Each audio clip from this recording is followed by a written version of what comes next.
The Catholic Men's Podcast, helping you find good works of literature for the Catholic gentleman.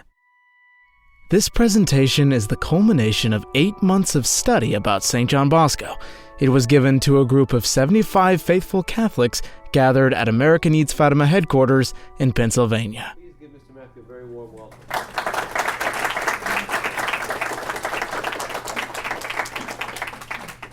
So ladies and gentlemen, thank you all so much for coming. My name is Matthew Miller, and I've been a full-time TFE member for 10 years, and there's nothing else in the world I'd rather do.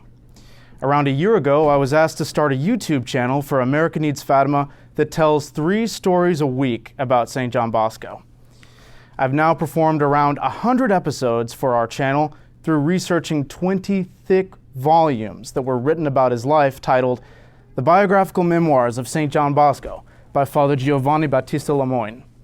I would like to begin by asking you to put yourself in a scenario, to imagine a scene with me. You're lying in a beautiful grassy field near the Piedmontese mountains of Italy, looking up at the clouds in the sky. If you like, you can imagine that you're a shepherd and that a baby lamb lays on your chest while the rest of your flock grazes nearby. The stillness of the crisp mountain air is broken by voices that can only come from a large gathering of people in a neighboring town. Curiosity gets the better of you, and despite strict orders from your employers to the contrary, you whistle for your flock and decide to go into town to investigate.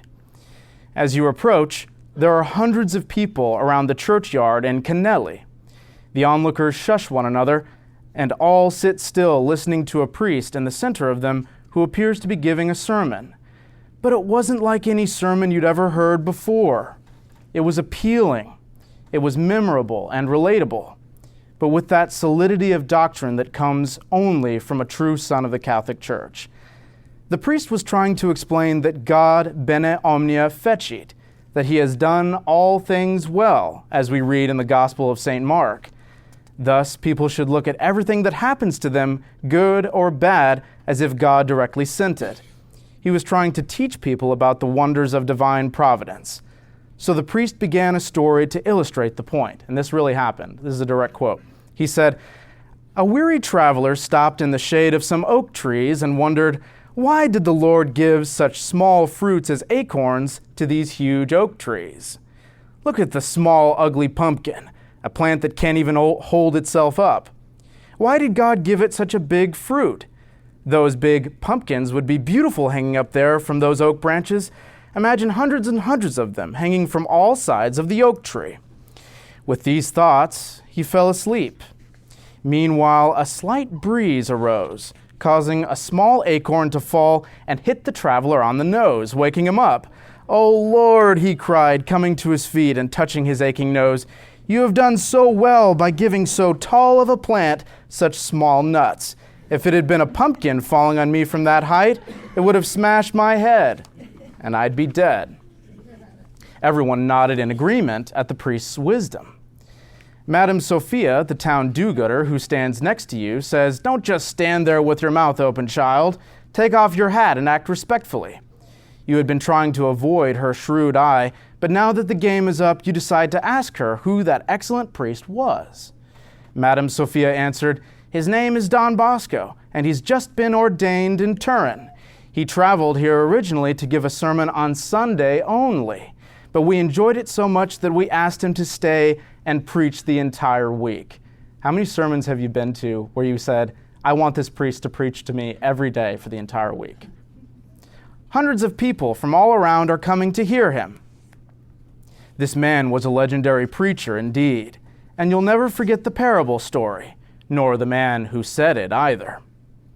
Later, you would hear that he had been preaching in the streets of Turin. This really happened. And that a spoiled street brat exclaimed, "We don't want to hear any more sermons," and was struck blind on the spot. His sight was restored the moment he made his confession.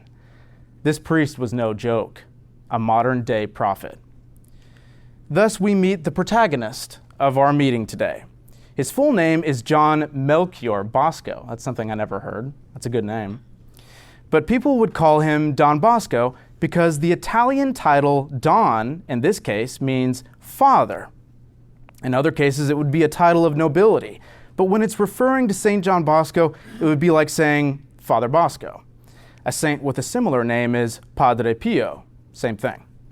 Don Bosco was a 19th century priest who ran an oratory for boys in Turin, Italy. And this is a beautiful picture of him giving a blessing to his oratory boys. Normally, when progressivist Catholics speak of this great saint, they portray him in a very simplistic or even slanted way. The most you'll get out of some Catholics is that he was a very nice man who took care of poor orphans who were trying to escape the industrialist, capitalist workspaces of the time. Oh yeah, and he had mystical dreams too, around 40. I'm now going to tell you a story that challenges this limited view of him. The year is 1880. A former oratory student called Dasso Alessandro, a struggling artist in Turin, was assigned to assassinate St. John Bosco in the last week of June. He presented himself at a reception, asking to speak to Don Bosco, and then he went straight into the room he had been ushered, as he was familiar with the layout of the house. He seemed troubled and concerned with anything but the person in front of him, our dear saint. But Don Bosco received him with his usual loving kindness. As the young man kept silent and seemed overtaken by growing agitation, the servant of God asked him, "What do you want from me, my son? Speak up. You know Don Bosco loves you." The young man went on his knees, broke down in tears, and, sobbing, told him this ugly story. He had enrolled in the Freemasonry. The sect had condemned Don Bosco to death. 12 names had been drawn by lot to do the job. 12 individuals were ordered to carry out the sentence, and each one was to try in turn to murder the saint. This poor wretch, Alessandro, said, "To me, of all people, it fell to be the first. And that's what I came for. But I'll never do any such action. That will bring upon me the vengeance of others. Revealing this secret is my death sentence. I know I'm lost, but I'll never kill Don Bosco." He drew out his concealed weapon and hurled it to the ground. Don Bosco lifted him and tried to reassure him, but in vain. As if pushed by a mysterious force toward an abyss, the poor man ran hastily out of the room. The second attack occurred the following December, so these are very close together. A young gentleman in his mid-20s visited Don Bosco, who politely invited the wretch to sit beside him on the couch. From the start, a sinister look flashed in his eyes, which immediately caused Don Bosco to be on his guard and to watch his every move. An ill-repressed nervousness disturbed him. After sitting down, he spoke frantically about disconnected topics and gesticulated like a madman. Lo and behold, in his agitation, a 6-shot revolver slipped from his pocket onto the couch. Without his noticing it, Don Bosco quickly grabbed it and slowly put it in his own pocket. Remember that Don Bosco had been an excellent magician in his youth, so he performed this quick sleight of hand with ease. You have to have nerves of steel. At a certain point, the man kept fumbling for his pistol and started to become very agitated and angry. He looked down, stuck his right hand into his sack, and repeatedly rummaged through it. He then leapt to his feet, looked all around him, and seemed in utter despair. Don Bosco went to the door, pointed the revolver at the young man, and said, "Is this what you were looking for?" At that, the scoundrel was stunned and tried to seize his weapon, but Don Bosco commanded him in a strong voice, "Get out of here! Get out of here at once, and may God have mercy on you." At last, the criminal left. Another time, very late at night, when Don Bosco was returning home from visiting a dying man, an individual lying in ambush behind an elm tree fired 2 shots at him at almost point-blank range. Both miraculously failed to hit the target, and the would-be assassin rushed over to finish Don Bosco in some other terrible way, either with a knife, a club, or maybe just his bare hands. It was then that Grigio, Don Bosco's angel dog, that God sent to protect him, appeared out of nowhere, pounced ferociously on the assailant, who fled into the hills, screaming in absolute terror. Whereupon Grigio escorted Don Bosco all the way to the oratory. There are many more stories about Grigio, so many that I would need a whole hour just to tell them. I would also need another hour just to enumerate all the times that our saint was nearly assassinated. But why would this happen? Why were the Masons so intent on murdering Don Bosco? Why did they hate him so much? It was because there were two forces vying for the attention of the worker class in Turin: Masonic sects who promoted Marxist class struggle ideology, and St. John Bosco, who opposed these groups through peaceful movements based on Catholic charity and love of order in society. Don Bosco was making so much headway with his mutual aid society that the Masons knew he had to be stopped, even if it was by murderous attempts on his life. But that doesn't seem to fit the progressivist portrayal of him. Curious, isn't it? Well, it turns out there's a lot of things they don't tell you about St. John Bosco. So many that it would be impossible to address every single one in depth during this meeting, so I'll merely mention a few of them now, in passing. Did you know that St. John Bosco could bilocate? That Our Lady would frequently appear to him? That he could predict the future, whether it be the fate of an oratory boy, the fate of a country, or something as big as World War I? That he had the strength of an ox? That he had a photographic memory? That he raised a boy from the dead and cured all manner of ailments with a simple embrace or light touch of the hand? That he did not have just 40 mystical dreams. In reality, he had around 200. Did you know that he taught extensively against heresy, attacked Mohammedanism, and debunked the claims of the Greek and Russian Orthodox churches? That he did apostolate with both poor and rich boys at the oratory, contrary to popular belief? That he was a prolific writer and opposed the errors of Protestantism in his catechism? That he became an emergency doctor during the devastating 1854 cholera epidemic? How about that he not only had mystical dreams himself, but would appear in other people's dreams to set them on the right path and guide young men to his oratory school for boys? These facts are just barely brushing the surface of his 73 years of mystical visions and miraculous good works. I easily have enough material for 10 years of daily uploads, if only I had the manpower. In short, he's an Old Testament prophet transplanted to modern times in his radicality, but still manages to bring the peace and consolation of Jesus Christ through his suavity and kindness. I'm going to tell you 3 stories from Don Bosco's life that I think are the cream of the crop, that really break the mold that progressivists try to force our saint into. If you walk away from this meeting remembering just one of these stories, I'll be extremely happy. St. John Bosco himself said, "The most useful tools are similes, parables, fables, and allegories. With these you can firmly express a truth that no one forgets." He was talking about sermons.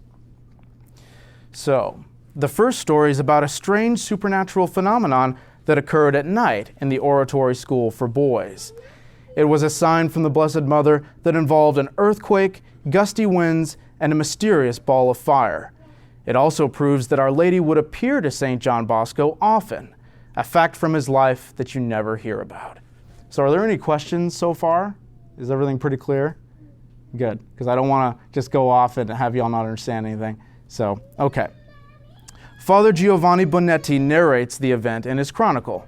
He says, on January 9th, 1862, at about 9 p.m., 3 young men, Villania, Scioli, and Finelli, had gone to bed early in their St. Aloysius dormitory, located in the new wing of the house.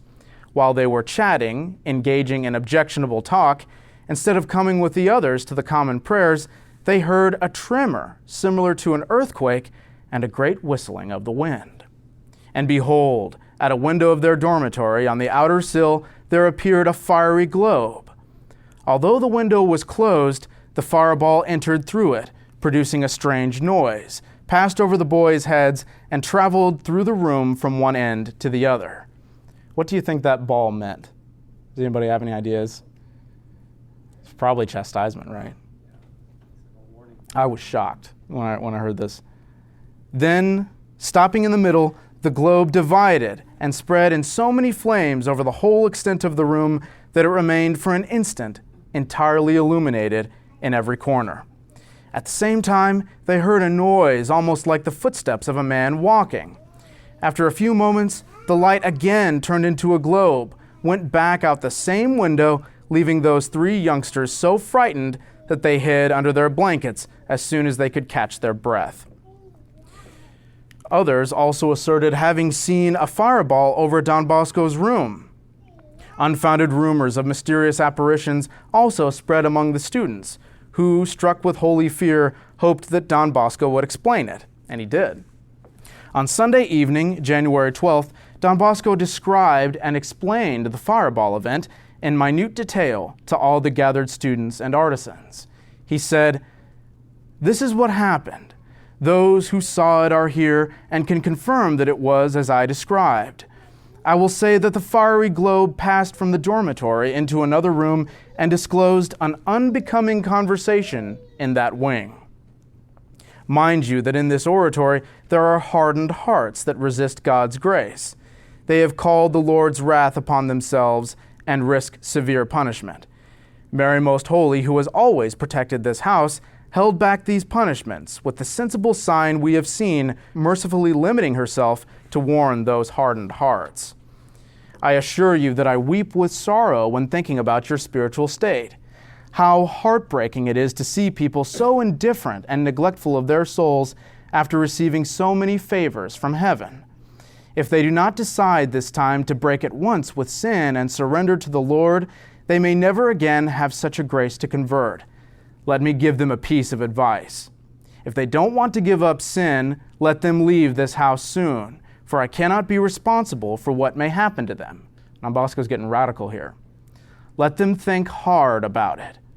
Some need to make general confessions. Others have long withheld sins in confession, and others have things to straighten out but keep postponing it. These have good reasons to fear, but those with a clean conscience have nothing to fear. I can assure them that no harm will befall us, for we have Mary Most Holy's protection.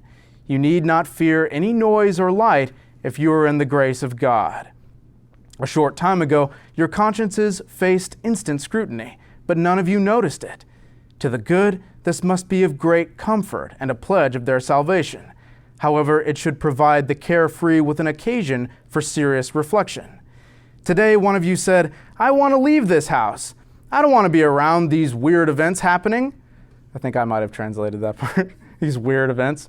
"My dear young man, when the hand of God wants to draw us to Him, will it not find us in any corner of the earth?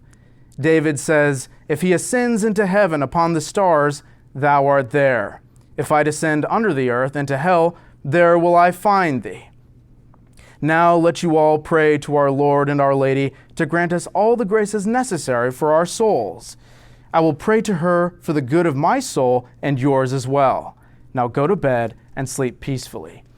So you see here that he isn't this wishy-washy saint that some people are trying to push. He's telling them to repent or get out.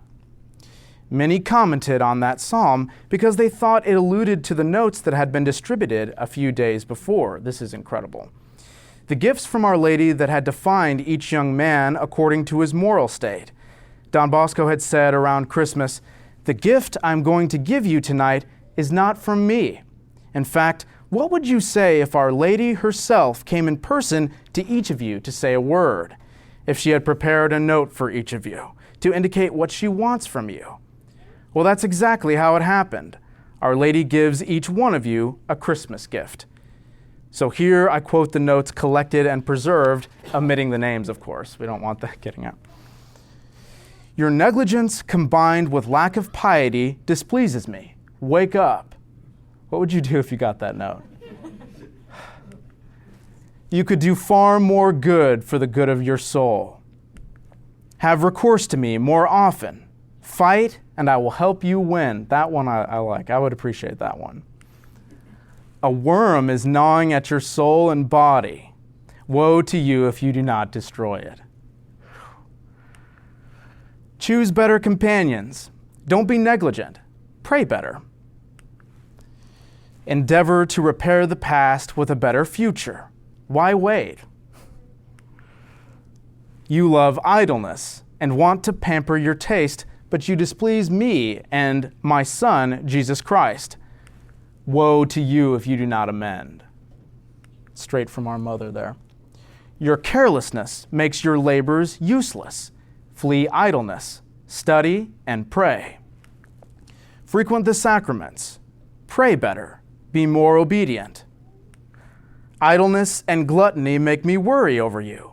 Amend and pray better. Just a few more. You are very concerned about your body and little about your soul. Death is approaching. Get ready. And now I return to Father Bonetti's narration about the fiery globe incident. He says, after the pupils went to bed, many clerics and others gathered around Don Bosco to ask some questions. So this is the part where I gleaned that he sees Our Lady a lot more than what we all hear about. Among other things, they asked him to explain what he meant when he said that the fiery globe then passed everywhere and made known that others were having bad conversations. Don Bosco evaded the issue and merely indicated that the globe had passed by his room and that he learned many other things through it. So he's being really shifty about this. He later told us how Our Lady usually appears on this earth. He described how she looked. He gave us a taste of his profound theological knowledge by explaining as simply as he could, in human terms, the intuitive vision of God, whereby the saints, looking at God as in a mirror, see the whole past, present, future, and all points of the universe within the limits he set for them.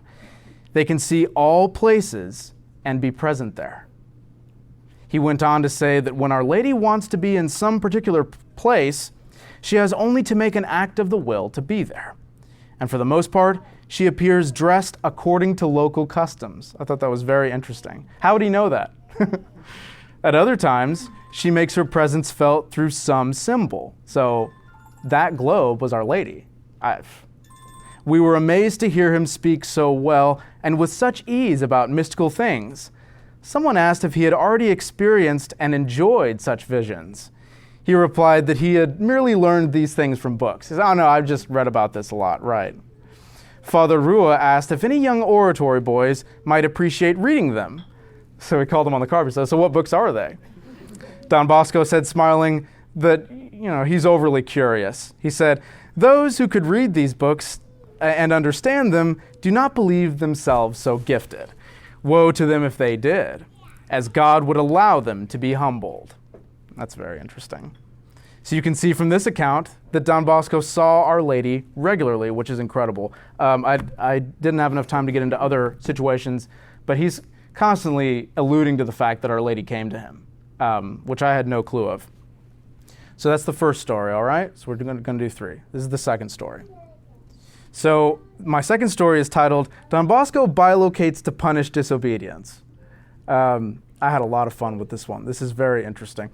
And for those who don't know, bilocation means that a person was in two places at once. I think everybody knows that. At the beginning of July, Don Bosco said a boy in the house would die that month. So he made a prophecy. He said, somebody here is going to die. He did this all the time.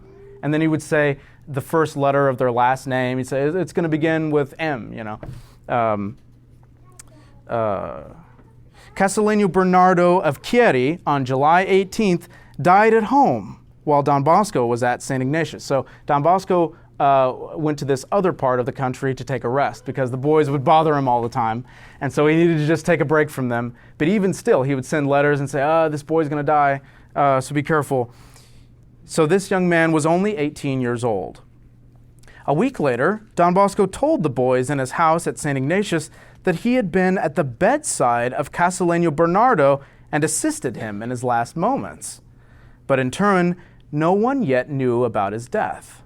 Don Bosco had already written to Don Alessonati about Castellano's death, asking for prayers for the boy. That's another Salesian.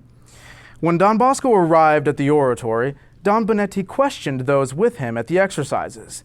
He learned that Don Bosco had announced the boy's death shortly after it had happened, but he couldn't have known that because the two places were more than 21 miles apart.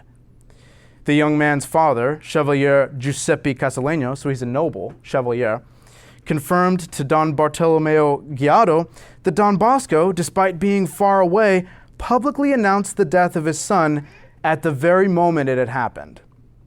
No less surprising is the following account. Some young artisans named David, Tinelli, and Panico, these names, who names their son Panico? They knew that Don Bosco wasn't at the oratory.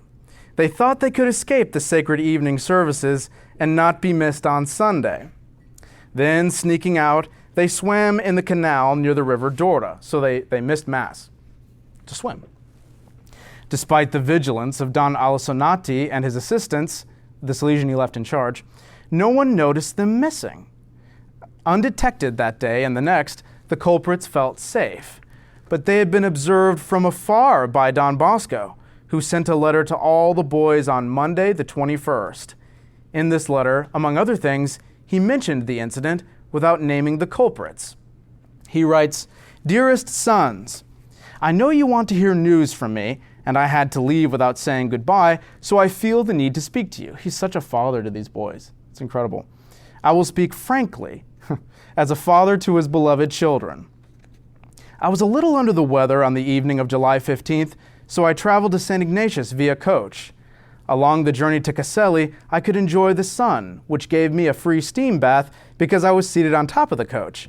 But he's shooting the breeze with them. I'm just trying to show you a little bit of how he treated the oratory boys. He would tell them everything. But on the road from Caselli to St. Maurice, the weather was cold and stormy with thunder, lightning, and rain. During the journey from St. Maurice to Chieri, the rain mixed with a bit of hail. It turned very cold.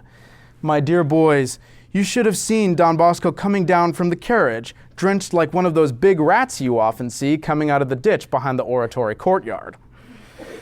Up to now in this letter, I've spoken of myself. Now let's talk about you." So he's going to lower the boom. "Let us begin with Bernardo Casalleño, the one who died, our beloved companion. After much suffering, he died on Friday, July 18th, having received the sacraments from him in a truly exemplary manner, without letting himself be frightened by death." So he's admitting that he saw him, and it's incredible. He's admitting that he bilocated there. "He was full of confidence in the protection of the Blessed Virgin Mary. He had been preparing for this step for a long time." He probably warned him, knowing Don Bosco. Let's go back. Might have to get somebody on these slides here to help me out. There we go. It's okay. So, does anybody know who this is? Yes, Dominic Savio. So I looked for a picture that I thought was accurate for about a day when I did a video on him. And if you know Dominic Galatolo, he's another member here. He's named after St. Dominic Savio. And he says, "Oh, you didn't know that they drew a sketch of him?" Somebody who knew Dominic Savio drew a sketch of him. And this is the sketch they drew. It's very different from a lot of other images you might see of him. But the reason why I have it up here is Don Bosco is going to bring him up. "His preparation for heaven gives us hope that he visited Dominic Savio in heaven." So he's in heaven. He knew that, and he would see him in dreams too. He saw Dominic Savio all the time in heaven. "He was buried in Chieri, where people prayed for him, and you did the same for him in the oratory. I have visited the oratory several times and found a little good and a little bad. I saw 4 wolves running here and there among the boys." Oh, sorry. There's the wolf. "And some of them were bitten." It's all metaphorical, obviously. Yeah, it's perhaps these rapacious wolves will no longer be found in the oratory. But if they are still there, I want to tear from them the lambskin in which they clothe themselves. He was radical. On another visit, I saw some chatting on the terrace during the evening prayer. Others were playing on the small staircase of the new house.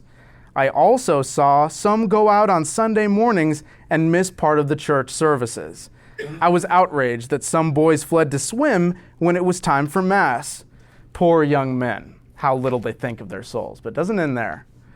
I also saw many young men with snakes twisted around their bodies and biting into their throats. Some of them wept, saying, 'We have sinned.' Others laughed and sang, 'We have sinned, yet what has befallen us?' But their throats swelled, and they had trouble breathing.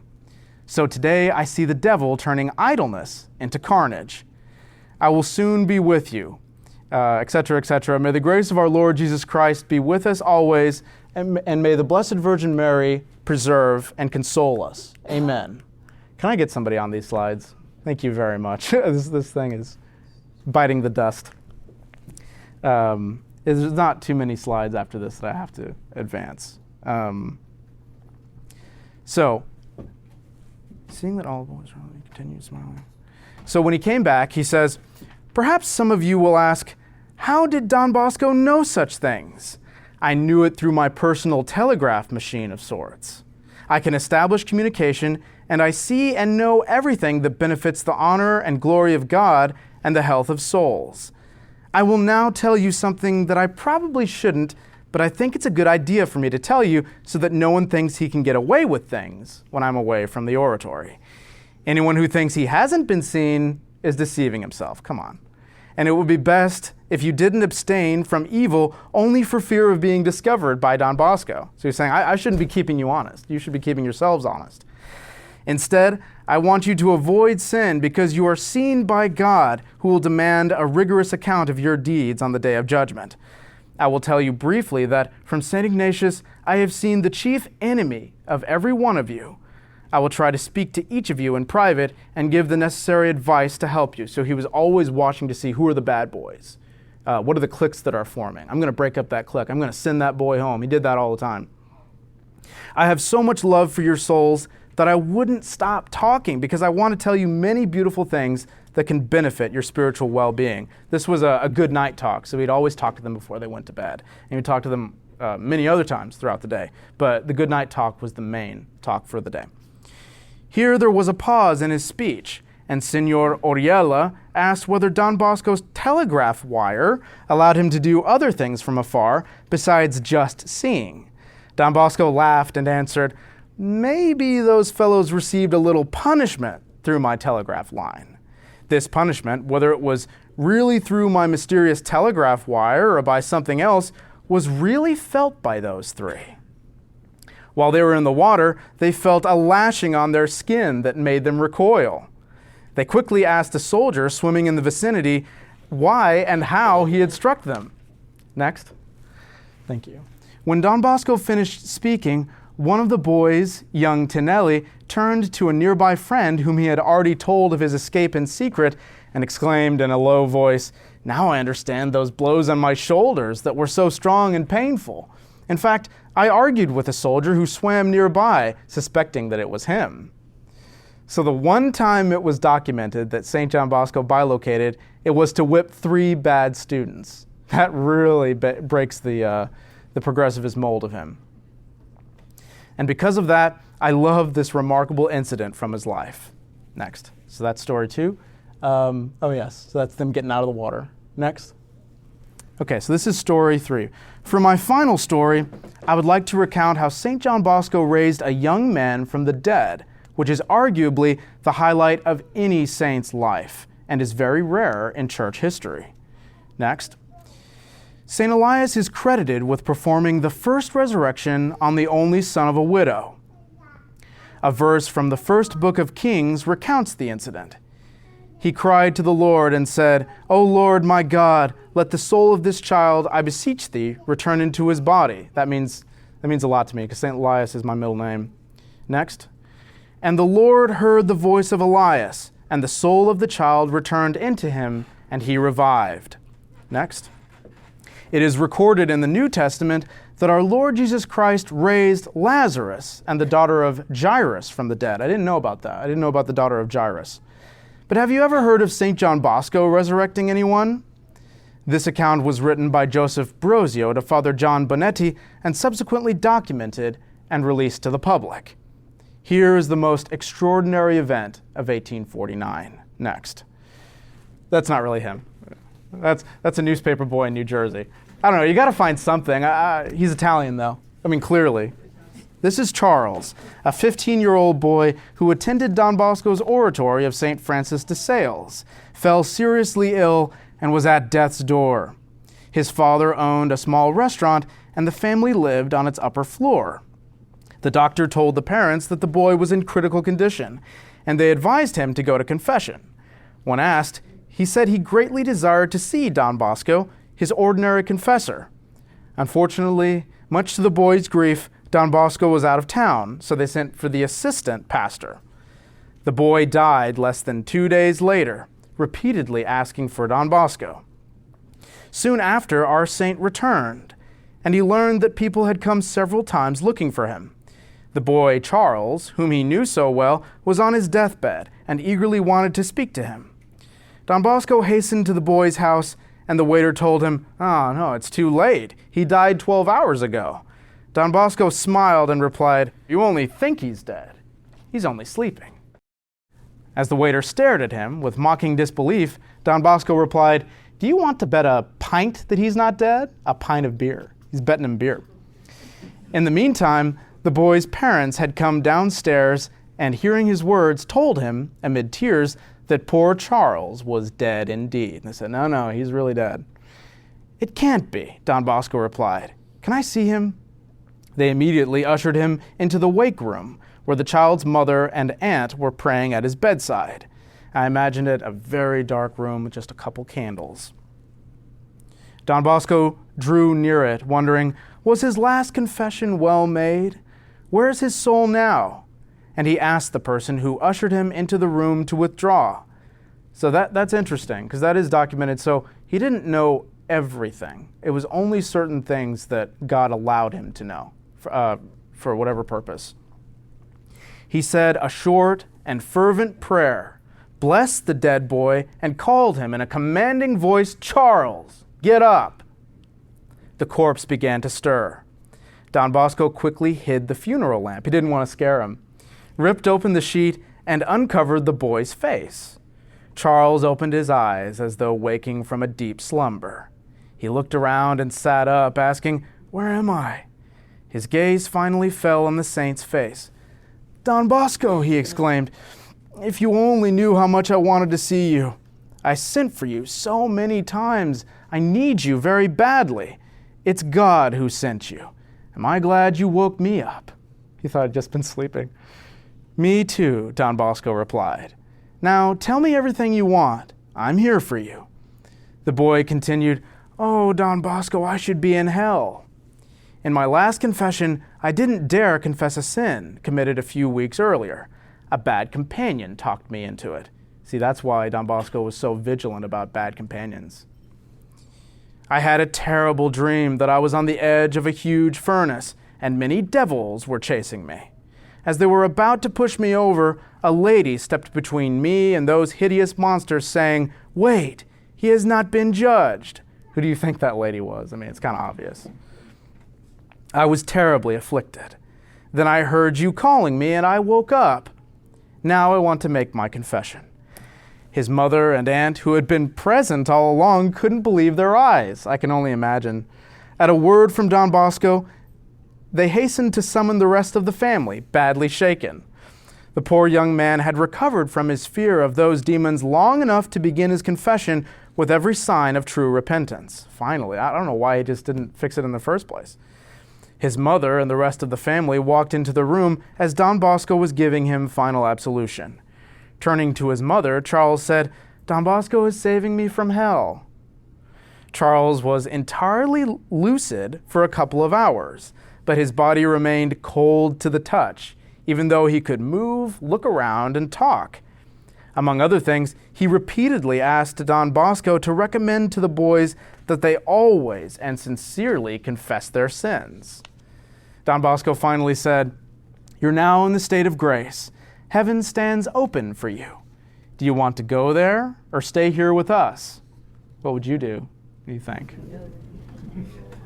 That's a tough call. He said, "I want to go to heaven." "Goodbye then. See you in heaven," Don Bosco said. Young Charles closed his eyes and quietly fell asleep again in the Lord. Can you imagine St. John Bosco basically saying, "All right, then you can die." And then he died. The family likely kept the matter secret out of respect for the boy's memory and hushed it, even among their neighbors. Nevertheless, the word spread among the boy's companions, and this episode was accepted for many years in the oratory as an undisputed fact. They knew the restaurant's name and the location, the boy's full name, where his family had originally come from, and his long-standing friendship with Don Bosco. Now, that was the most important event of his life, but it still isn't my favorite story of St. John Bosco. But to hear that, you'll have to go to my YouTube channel to find the video. Next. I mean, unless you want, we're kind of early here. I did bring it. What do you think, Mr. Robert? Should we go for it? It's pretty short. I could even tell it from memory, but all right. This is my favorite. I don't know why. I was going through a slump. I had done, what was this? 74. I had done 74 episodes. I was getting tired, and I got this one, and I was, wow, this is a sign. Like, this is the best story I've ever heard.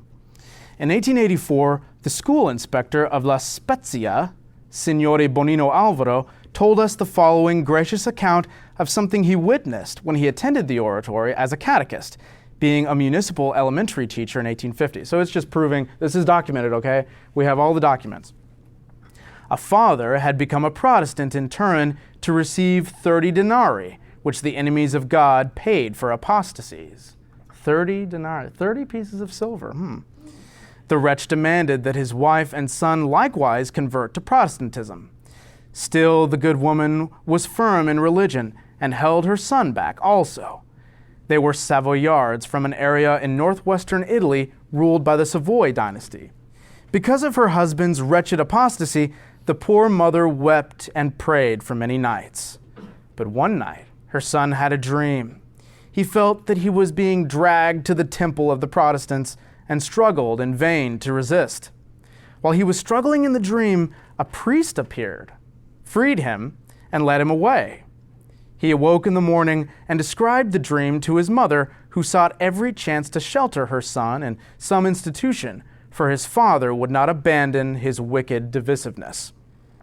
She came across a person who advised her to visit Don Bosco in Valdoco to see if she could find refuge for her son in the oratory. She went there with her boy on a Sunday morning. They entered the church when she learned it was time for Mass, and Don Bosco proceeded to celebrate.